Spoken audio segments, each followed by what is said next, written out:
ازاي تعمل فلافي سلايم زي اللي في ايدي ده واحسن من اللي بتشتريه في المحلات وما بيلزقش وبثلاث مكونات سهلين ممكن تلاقيهم كلهم عندك في البيت دلوقتي.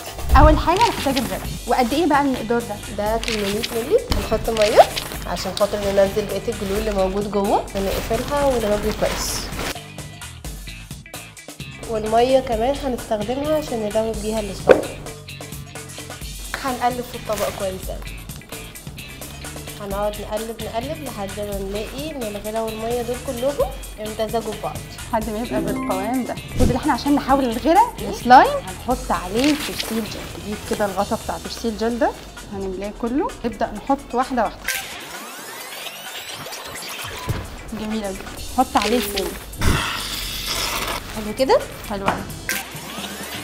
او خلاص هو بدأ يلم. نحاول نقلبه يا اصحابي بايدينا كده يا اصحابي. عملنا سلايم ولا بيقطع ولا بيلزق، يعني حاجه ما شاء الله بجد.